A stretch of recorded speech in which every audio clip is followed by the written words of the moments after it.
रहा है और एनर्जी का डिफरेंस कम हो रहा है, ये कौन सी बात है सर? इसका जवाब आप लोगों ने देना है।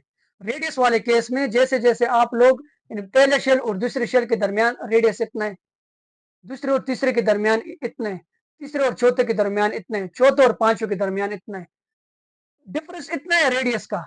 लेकिन अगर आप लोग एनर्जी का डिफरेंस देखो, पहले और दूसरे के दरमियान एनर्जी डिफरेंस इतना, दूसरे के दरमियान इतना, दूसरा तीसरा, तीसरे चौथे इतना। एटॉमिक स्ट्रक्चर से आज का हमारा लेक्चर है बोर का second application, that is calculation of energy of electron in nth orbit.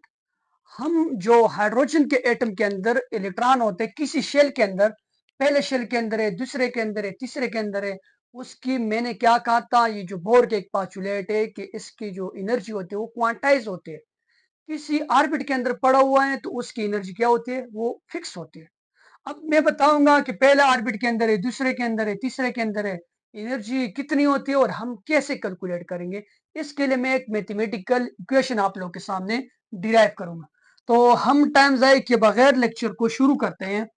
देखो फिर से वही एग्जांपल, ये न्यूक्लियस है और यहाँ इलेक्ट्रॉन है, ये किसी ऑर्बिट के अंदर यहाँ पर क्या कर रहे हैं, रिवॉल्व कर रहे हैं। अब देखो ये जो इलेक्ट्रॉन है इसको ये न्यूक्लियस जो अपनी तरफ क्या करते हैं, अट्रैक्ट करते हैं और ये न्यूक्लियस की विसिनिटी से बाहर नहीं जाते। अब ये इलेक्ट्रॉन फॉर एग्जांपल फर्ज करो ये न्यूक्लियस की विसिनिटी से बाहर है, किसी बाहर जगह पर है जहां पर न्यूक्लियस के इलेक्ट्रोस्टैटिक फोर्स ऑफ अट्रैक्शन नहीं है, यानी अपोजिट चार्जेस के दरमियान कोई फोर्स ऑफ अट्रैक्शन नहीं है।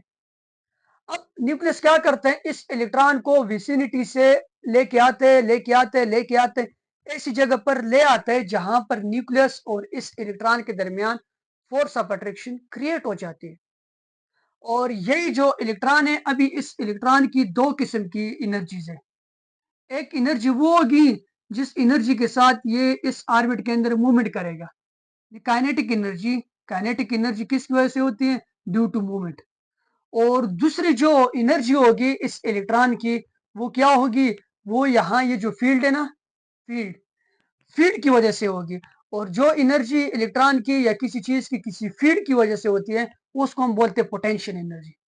इलेक्ट्रॉन बाहर था, आया, electrostatic force of attraction create होगी। अब इलेक्ट्रॉन के अंदर दो तरह की एनर्जी होगी, एक काइनेटिक एनर्जी और दूसरी पोटेंशियल एनर्जी।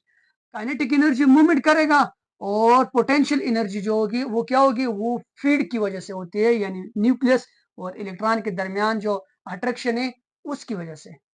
तो टोटल जो एनर्जी है ना, यही इलेक्ट्रॉन की या ये जो सिस्टम है इसकी टोटल जो एनर्जी है, टोटल एनर्जी जिसको मैं ई से लिख लेता हूं, it will be equal to kinetic energy of the electron plus potential energy. और पोटेंशियल एनर्जी केमिस्ट्री के अंदर हम बोलते हैं कि ये वर्क डन है। वर्क डन क्या है, इन्फिनिटी से आप लोगों ने इस इलेक्ट्रॉन को किसी स्पेसिफिक डिस्टेंस, यानी एक डिस्टेंस के अंदर ले आए आप लोग, जिसमें न्यूक्लियस और इलेक्ट्रॉन के दरमियान अब क्या हो गया, अब फोर्स ऑफ अट्रैक्शन क्रिएट होगी। और काइनेटिक एनर्जी का तो हमें पता है, काइनेटिक एनर्जी बराबर है, इसको मैं इक्वेशन 1 नाम देता हूँ, ये हमारे जो है ना मेन इक्वेशन है। अब काइनेटिक एनर्जी बराबर है हाफ mv² के। और पोटेंशियल एनर्जी को हम मालूम करते हैं कि पोटेंशियल एनर्जी क्या है। पोटेंशियल एनर्जी असल में यहाँ पर क्या है, पोटेंशियल एनर्जी जो है ना वो है वर्क डन। पोटेंशियल एनर्जी क्या है, वर्क डन है। वर्क, आप लोगों ने जो वर्क परफॉर्म किया है, कौन सा वर्क परफॉर्म किया है, इलेक्ट्रॉन को आप लोगों ने क्या किया है, इंफिनिटी से लाया है, न्यूक्लियस की अट्रैक्शन यानी न्यूक्लियस का जो फील्ड है ना उसके अंदर आप उसको ले आए हो, यानी वर्क डन हो गया। वर्क डन का मतलब यहाँ पर फोर्स है और फोर्स के साथ यहाँ पर आप लोगों ने इसको क्या किया हुआ है, इसको आप लोगों ने किसी स्पेसिफिक डिस्टेंस यानी आर के ऊपर इसको ले आए हो।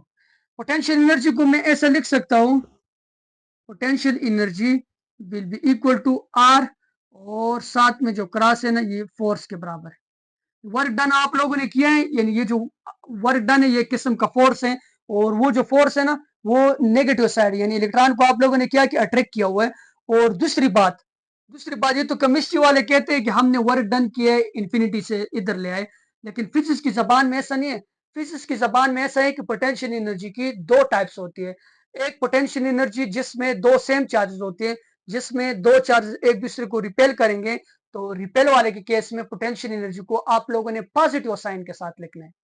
और दूसरी बात, अगर दो अपोजिट चार्जेस एक दूसरे को अट्रैक्ट करेंगे तो अट्रैक्शन के रिजल्ट में आप लोगों ने पोटेंशियल एनर्जी को नेगेटिव साइन में लिखना है। लेकिन केमिस्ट्री वाले क्या कहते हैं, हमने इसके ऊपर वर्क डन किया जो अपोजिट डायरेक्शन में, that's why the sign of work done या force will be negative, indicated by negative sign. लेकिन फिजिक्स वाले कहते हैं कि ये फील्ड के अंदर आ गए, पॉजिटिव और नेगेटिव के दरमियान फोर्स ऑफ अट्रैक्शन क्रिएट होगी।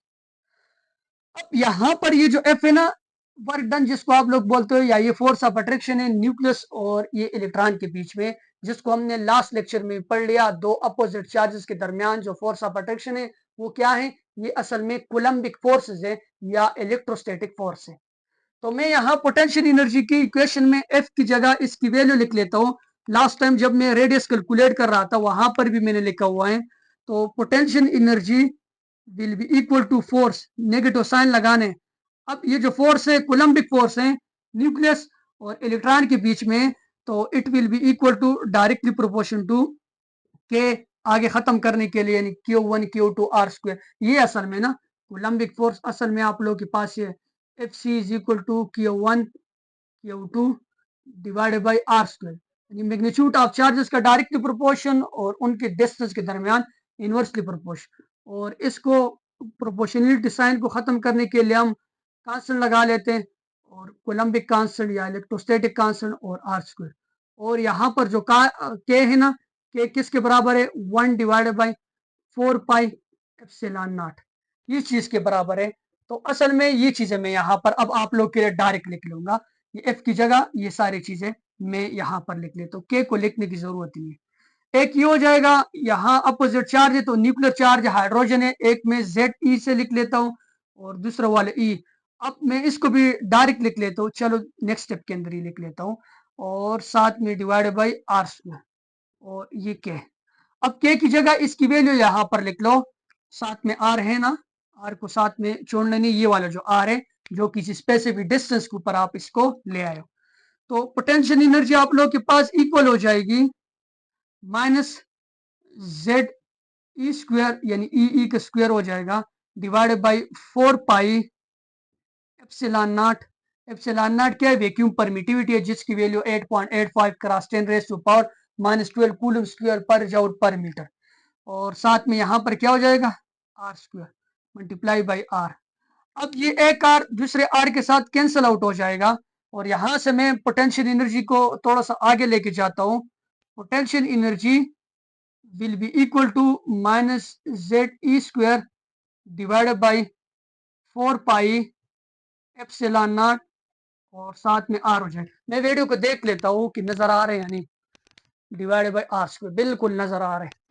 अब मैं क्या करता हूँ, पोटेंशियल एनर्जी की भी इक्वेशन आप लोग के पास आ गई है, इसको मैं बी नाम देता हूँ, और काइनेटिक एनर्जी की इक्वेशन ये ए है। अब ऐसा करो कि पोटेंशियल एनर्जी की वैल्यू और काइनेटिक एनर्जी की वैल्यू, ये हमारा जो इक्वेशन नंबर 1 है इसके अंदर पुट कर लो, जो टोटल एनर्जी के असल में क्या है, टोटल एनर्जी के बराबर है। तो मैं इसको पुट कर लेता हूँ, putting value of potential energy and kinetic energy in equation number 1, तो it will become like that. तो ये ऐसा हो जाएगा, टोटल एनर्जी जिसको मैं ई से लिख लेता हूँ, और ये बराबर है 1/2, यानी kinetic energy M V square, plus है और यहाँ पर माइनस साइन है तो plus minus answer will be minus minus Z E square divided by 4 pi epsilon naught, और साथ में क्या चीज, साथ में आर हो जाएगा। टोटल जो एनर्जी है ना वो इसके बराबर हो जाएगी 1/2 एम वी स्क्वायर, और साथ में यहाँ पर आप लोग के पास ये किसके बराबर हो जाएगी, Z E square divide by 4 pi epsilon naught R के बराबर हो जाएगी। अब यहां से क्या करो, यहां से आप लोग जो है ना ये एम वी स्क्वायर की जो वैल्यू है ना ये पुट करो लास्ट जो हमने इक्वेशन डिराइव की थी उससे। तो एम वी स्क्वायर हमारे पास बराबर है Z E square divide by 4 pi epsilon naught R, ये एम वी स्क्वायर मास और वेलोसिटी की जो हम रेडियस से कैलकुलेट कर रहे थे। एम वी स्क्वायर बराबर है Z E square divide by 4 pi epsilon not, इसको मैं देख लेता हूँ, जेड ई स्क्वायर, तो एम वी स्क्वायर बराबर है Z E square divide by 4 pi epsilon naught, और साथ में यहाँ पर आप लोग के पास क्या हो जाएगा, आर हो जाएगा। ठीक, ऐसा करो कि ये एम बी स्क्वायर की जगह ये वाली वैल्यू पुट कर लो इस इक्वेशन के अंदर, या ई जो है ना काइनेटिक एनर्जी, इसमें ये जो एम बी स्क्वायर इसके अंदर ये जो वैल्यू है इसको क्या कर लो, इसको हम पुट कर लेते हैं। तो जब मैं इसको यहाँ पर पुट कर लेता हूँ, total energy will be equal to 1/2, और साथ में यहाँ पर एम बी स्क्वायर की जगह क्या हो जाएगा, Z E square divided by 4 pi epsilon naught R, और साथ में यहाँ पर क्या हो जाएगा, साथ में ये माइनस का साइन अपनी जगह पर ऐसा ही रहेगा, minus Z E square divided by 4 pi epsilon naught, और साथ में ये आर हो जाएगा। अब ऐसा करो, ये जो 1/2 है और ये जो अंदर जितनी भी इक्वेशन है इसको 1/2 के साथ मल्टीप्लाई करो। तो जब मैं इसको इसके साथ मल्टीप्लाई करूंगा तो क्या हो जाएगा, ऊपर से तो जेड ई स्क्वायर हो जाएगा, और नीचे 2 4 जार 8 हो जाएगा, 8 पाई एप्सिलॉन नॉट आर, और साथ में ये अपनी जगह पर क्या है, ये है Z E square divided by 4 pi epsilon naught R, ये अपनी जगह पर हो जाएगा, यहाँ पर ये आर है। अब ऐसा करो कि यहाँ इन दोनों जो इक्वेशन है इनके बीच में क्या है, नेगेटिव साइन है, और जब नेगेटिव और पॉजिटिव साइन होते हैं तो हम एलसीएम लेते हैं। अब इन दोनों के एलसीएम लेंगे, 8 पाई एप्सिलॉन नॉट और 4 पाई एप्सिलॉन नॉट, तो बाकी पाई और एप्सिलॉन नॉट आर दोनों तो सेम है, 8 और 4 का जो एलसीएम है वो क्या आता है, वो आप लोग के पास 8 आता है, कैलकुलेट करने की जरूरत ही नहीं। तो यहाँ से क्या करो, यहाँ आप लोग एलसीएम लोगे, एलसीएम लेने के बाद हम ऐसा करेंगे, 8 पाई एप्सिलॉन नॉट को अपनी जगह पर लिख लेंगे।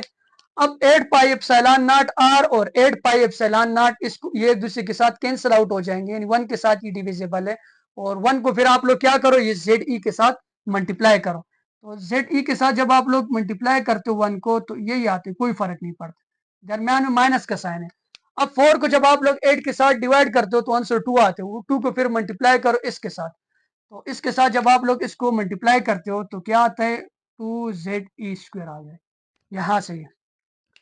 अब जेड ई स्क्वायर और -2 ZE² तो आप लोग के पास क्या हो जाएगा, सिर्फ ZE² बन जाएगा, सिर्फ क्या हो जाएगा, ZE² हो जाएगा। मैं इसको इधर आगे लेके आता हूँ, और ये टोटल जो एनर्जी है ना, energy will be equal to minus, सही है, माइनस साइन है, -ZE² divided by 8 pi epsilon naught और साथ में आर। अब यहां से अगर आप लोग देखते हो तो जेड का हमें पता है 1 है, इलेक्ट्रॉन के चार्ज का भी पता है, पाई का भी पता है, एप्सिलॉन नॉट का भी पता है, और आर असल में ये जो रेडिएशन है ये वाला है, ये हमने लास्ट इक्वेशन से कर भी लिया है, जो किसके बराबर है, 0.529 एंगस्ट्रॉम के बराबर है। लेकिन आप लोग अपने बुक के अंदर देखते हो वो मजीद यहाँ से कैलकुलेशन करता है, ये जो आर की वैल्यू है ना इसको पीछे से उठा कर लिखता है और फिर आगे इसको डिराइव करते हैं, उस तरीके से भी आप लोग कर सकते हो। लेकिन अगर यहाँ पर आप लोग डायरेक्ट इसकी वैल्यू लिख लो 0.529 एंगस्ट्रॉम, वहां से भी जो है ना ये चीज आ जाएगी, लेकिन वहां से फिर हमारे पास एक चीज जो इसके अंदर रहती है वो एन है, तो एन असल में फिर हमें नहीं मिलता, फिर आप लोगों ने एन भी लिखने साथ में। लेकिन मैं क्या करता हूँ, ये जो आर की वैल्यू है इसको मैं उठाता हूँ किससे, जो पीछे हमने लास्ट टाइम पढ़ लिया रेडियस वाली इक्वेशन, उधर से मैं वीडियो को देख लेता हूँ कि नजर आ रहा है या नहीं। हाँ बिल्कुल नजर आ रहा है। तो रेडियस वाली इक्वेशन से जब मैं इसकी वैल्यू उठाता हूँ तो टोटल एनर्जी आप लोग के पास बराबर हो जाएगी -ZE² divide by 8 pi epsilon naught, और साथ में यहाँ पर आप लोग के पास जो भी चीज होगी वो आर की वैल्यू होगी, और आर का हमें पता है लास्ट इक्वेशन से अगर आप लोग देखते हो तो लास्ट इक्वेशन से ये कुछ ऐसा है, n² h² एप्सिलॉन नॉट और डिवाइड बाई पाई ME² और साथ में z, ये चीज है ये। अब ऐसा करो, ये जो डिनोमिनेटर के डिनोमिनेटर इसको ऊपर ले जाओ, यानी ये जो पाई ME² डिवाइड और साथ में z है इसको इधर लेके आओ। तो जब मैं इसको इधर लेके आऊंगा और इस इक्वेशन को मजीद सॉल्व करूंगा तो ये हो जाएगा -ZE² multiply by pi ME² z divide by 8 pi epsilon naught और multiply by n² h² epsilon naught. अब जो जो चीजें कैंसिल होती है उसको कैंसिल करो, जो चीजें एक दूसरे के साथ मल्टीप्लाई होती है उसको मल्टीप्लाई कर लो। यहाँ पर अगर आप लोग देखते हो ये पाई और ये पाई एक दूसरे के साथ कैंसिल आउट हो जाएंगे, Z minus Z E square, और साथ में ये जो ई है ये भी मल्टीप्लाई हो जाएगा, और साथ में जेड भी एक दूसरे के साथ मल्टीप्लाई हो जाएगा। तो ये इक्वेशन कुछ यूं बन जाएगी, E will be equal to minus Z square, Z Z के साथ मल्टीप्लाई हो जाएगा, ई के साथ मल्टीप्लाई होकर ई फोर हो जाएगा, और साथ में यहाँ पर एम हो जाएगा। और डिवाइडेड बाई क्या होगा, डिवाइडेड बाई 8, और यहाँ एप्सिलॉन नॉट के साथ मल्टीप्लाई होकर क्या हो जाएगा, एप्सिलॉन नॉट स्क्वायर, साथ में एन स्क्वायर और साथ में एच स्क्वायर। इधर तक हमारी जो है वैल्यू आ गई। मैं देख लेता हूँ कि ये मैंने किया भी ठीक है या नहीं, ऐसा ना हो कि खुद से लगाओ। Z square E four M 8 epsilon naught N square और एच स्क्वायर बिल्कुल ठीक है। अब यहाँ पर अगर आप लोग देखते हो जेड प्रोटॉन है और हाइड्रोजन के केस में ये 1 के बराबर है। Charge are in electron 1.6 cross 10 raise to power minus 19। Electron proton दोनों का सेम होता है। मास ऑफ इलेक्ट्रॉन और साथ में 8 और एप्सिलॉन नॉट की वैल्यू आप लोगों को पता है 8.85 cross 10 raise to power minus 12 coulomb square पर जूल पर मीटर। एन जो है ना, एन वेरिएबल है। एन पहला शेल है, दूसरा शेल है, तीसरा शेल है, जो शेल है उसके अंदर उसका नंबर है, यानी ये क्या है, सिंपल होर नंबर है। और एच प्लांक्स कांस्टेंट है जिसकी वैल्यू आपको पता है 6.626 cross 10 raise to power minus 34 joule second. अब ये सारी चीजें कांस्टेंट है, तो इस कांस्टेंट को जब हम सबको वैल्यू दे देते हैं ये एक वैल्यू के बराबर हो जाते हैं, जो है minus 2.18 cross 10 raise to power minus 18, minus 18 के साथ क्या है, जूल पर एटम। और साथ में क्या है, ये जो एन है ना, एन वेरिएबल है, एन चेंज होगा, डिवाइड बाय एन स्क्वायर। ये हाइड्रोजन के लिए आप लोगों ने एक बात याद रखनी है। अगर कोई और होगा, हीलियम होगा, तो फिर जेड की वैल्यू आप लोगों ने 2 लिखनी है। लिथियम होगा तो जेड की वैल्यू 3 लिखनी है। ये चीजें आप लोगों ने याद रखनी। तो अब ये जो है ना, ये वैल्यू आ गई किसी इलेक्ट्रॉन की। जब आप लोग एनर्जी कैलकुलेट करते हो किसी भी शेल के अंदर, अगर पहला शेल है इनकी वैल्यू 1 लिख लोगे। अब यहाँ जूल एटम के बजाय मैं इस एनर्जी को कन्वर्ट करता हूँ इलेक्ट्रॉन वाट में। इलेक्ट्रॉन वाट में माइनस 13.6 हो जाएगा। ठीक, इलेक्ट्रॉन वाट में माइनस 13.6 हो जाएगा। ये बात भी आप लोगों ने याद रखनी। लेकिन हमारे जो केमिस्ट्री वाले वो इलेक्ट्रॉन वाट में कैलकुलेट नहीं कर रहा है, क्योंकि यहाँ पर ये जो वैल्यू है ये बहुत छोटी वैल्यू है। अब बहुत छोटी वैल्यू है और उसको आप लोग और छोटी वैल्यू के अंदर कैलकुलेट करते तो वैल्यू आप लोग के पास बिल्कुल छोटी सी आ जाएगी। ये इतना सा अगर साइज है किसी चीज का और इसको मैं कैलकुलेट कर रहा हूँ किलोमीटर में, तो ये ना होने के बराबर हो जाए।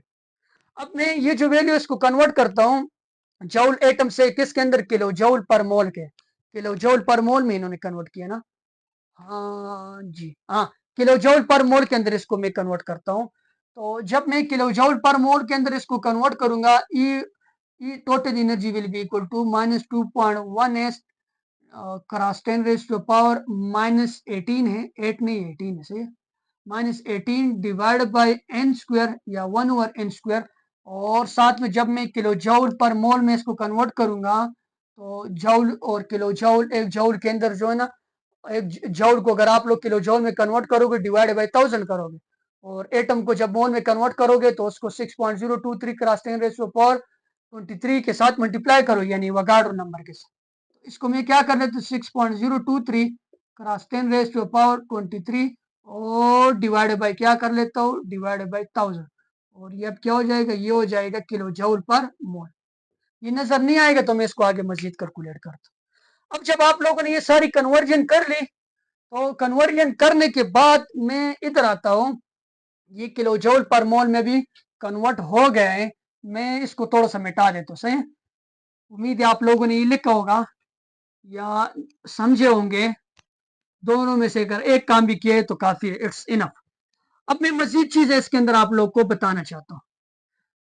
पहली जो बात है ना, पहली बात ये सारी कैलकुलेशन करने के बाद जो टोटल एनर्जी की वैल्यू आप लोग के पास आती है वो है माइनस 1312.6 या समथिंग, डिवाइड बाई 1/n² या n² इसके साथ डायरेक्ट डिवाइड कर सकते हैं, और यूनिट क्या हो जाएगी, किलो जूल पर मोल।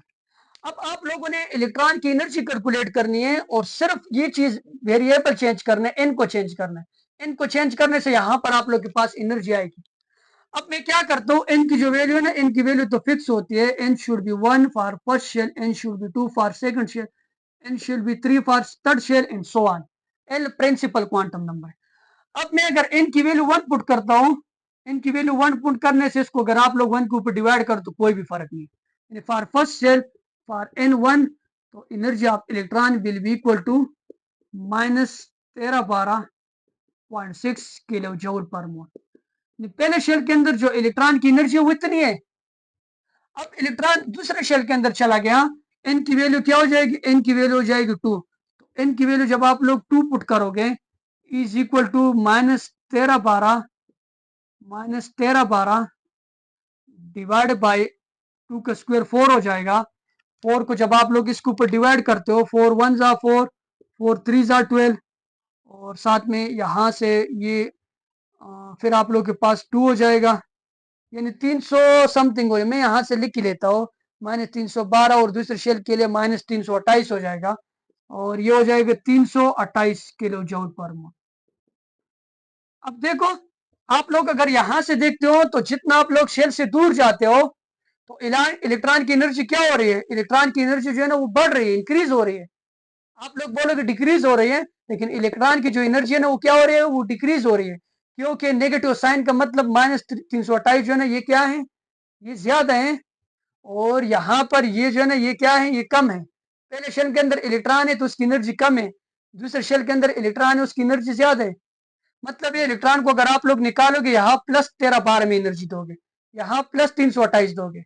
जैसे जैसे आप लोग शेल से दूर उतर जाते हो इलेक्ट्रॉन की एनर्जी जो होती है वो इंक्रीज होती है, इलेक्ट्रॉन की एनर्जी इंक्रीज होती जाती है। आगे आगे इस पे आप लोग कर सकते हो।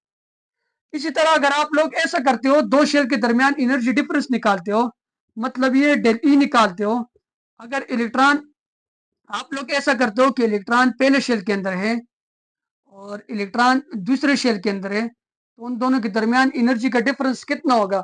इलेक्ट्रॉन पहले शेल के अंदर है और इलेक्ट्रॉन अगर दूसरे शेल के अंदर है तो आप लोग क्या करो, ये जो दूसरे शेल है इससे पहले वाले शेल की एनर्जी को माइनस करो। मैं यहाँ पर माइनस करता हूँ आप लोग के लिए। दूसरे वाले शेल की एनर्जी है -328 और पहले वाले शेल की एनर्जी ये माइनस हो जाएगा और ये माइनस और ये वाला माइनस माइनस क्या है 1312 है। इधर से अगर आप लोग देखो ये प्लस साइन हो जाएगा तो इसको आप लोग जब माइनस करोगे तो कोई ना कोई वैल्यू आ जाएगी। मैं वैल्यू ही लिख लेता हूँ। इसकी जो वैल्यू आप लोग के पास आ गई है वो है, वो क्या है, वो है 984 984। पहले शेल और दूसरे शेल के दरमियान जब इलेक्ट्रॉन है उसके अंदर एनर्जी का डिफरेंस इतना है। अब आप लोग ऐसा करो कि इलेक्ट्रॉन तीसरे शेल के अंदर है और चौथे शेल के अंदर है। अगर तीसरे शेल के लिए आप लोग एनर्जी की वैल्यू यहाँ पर कैलकुलेट करोगे यहाँ पर 9 आएगा। जैसे जैसे आप लोग ऊपर की तरफ जाते हो तो एनर्जी का डिफरेंस आप लोग के पास क्या होता है, वो बढ़ता रहता है। दो शेल के दरमियान जो एनर्जी है ना उसकी उसकी वैल्यू क्या होती है, उसकी वैल्यू आप लोग के पास आहिस्ता आहिस्ता कम होती है। लेकिन जो ये 9 ये जो स्क्वायर है ना ये स्क्वायर टाइम आप लोग के पास डिक्रीज हो रही है ना। मतलब ये है ना, सिंपल लफ्जों में मैं भी गड़बड़ कर रहा हूँ, इतनी आसान चीजों को मुश्किल से समझा रहा हूँ। मैं ये कह रहा हूँ 1312 पहला आ गया, दूसरे का 328 आ गया, तीसरे को आप लोग क्या करते हो, अगर एनर्जी आप लोग कैलकुलेट करते हो और इलेक्ट्रॉन तीसरे शेल के अंदर है तो क्या हो जाएगा, E3 will be equal to -1312 और डिवाइड बाई क्या हो जाएगा, डिवाइड बाई 9। जब आप लोग इसको 9 के साथ डिवाइड करते हो, मैं यहाँ से देख लेता हूँ कि इसकी वैल्यू क्या आ रही है। इसकी वैल्यू आ रही है 145। कितनी आ रही है, 145। अब आप लोग क्या करो, ये जो तीसरे शेल के अंदर एनर्जी है ना, तीसरे शेल की एनर्जी 145 है और दूसरे शेल की एनर्जी क्या है, दूसरे शेल की एनर्जी जो है ना वो 328 है। अब 328 से जब आप लोग 145 को माइनस करोगे तो दोनों के दरमियान जो एनर्जी गैप है ना वो कम हो जाएगा। मतलब ये जैसे जैसे आप लोग न्यूक्लियस से दूर जाते हो दो शेल के दरमियान जो एनर्जी का डिफरेंस है वो कम होता है। लेकिन एक बात आप लोगों ने याद रखनी है, और जैसे जैसे आप लोग रेडियस वाले केस में ऊपर जा रहे थे तो रेडियस बढ़ता है, दो शेल के दरमियान रेडियस बढ़ रहा है और एनर्जी का डिफरेंस कम हो रहा है। ये कौन सी बात है सर, इसका जवाब आप लोगों ने देना है। रेडियस वाले केस में जैसे जैसे आप लोग पहले शेल और दूसरे शेल के दरमियान रेडियस इतना है, दूसरे और तीसरे के दरमियान इतना है, तीसरे और चौथे के दरमियान इतना है, चौथे और पांचवें के दरमियान इतना है, डिफरेंस इतना है रेडियस का। लेकिन अगर आप लोग एनर्जी का डिफरेंस देखो, पहले और दूसरे के दरमियान एनर्जी डिफरेंस इतना, दूसरे के दरमियान इतना, दूसरा तीसरा, तीसरे चौथे इतना, पांचवा छठा इतना, एनर्जी डिफरेंस कम हो रहे हैं और रेडियस जो है ना वो बढ़ रहे हैं। ये चीज आप लोगों ने नोट करनी है, फिर सोच लेना है कि एनर्जी और रेडियस में क्यों है सर, ये आप लोगों ने बताना है। नेक्स्ट लेक्चर में जब मैं वेवलेंथ कैलकुलेट करूंगा वहां से मैं बता दूंगा। तो ये जो सारी कैलकुलेशन है ना, ये किसी इलेक्ट्रॉन की जो एनर्जी है उसके लिए हमने कर ली, और किसी इलेक्ट्रॉन या इलेक्ट्रॉन किसी शेल के अंदर है ना, उसकी फिक्स एनर्जी है, क्वांटाइज एनर्जी है। और यही जो क्वांटाइजेशन वाला कंसेप्ट है, इसको लेते हुए बोहर ने अपना मॉडल प्रेजेंट किया था। थैंक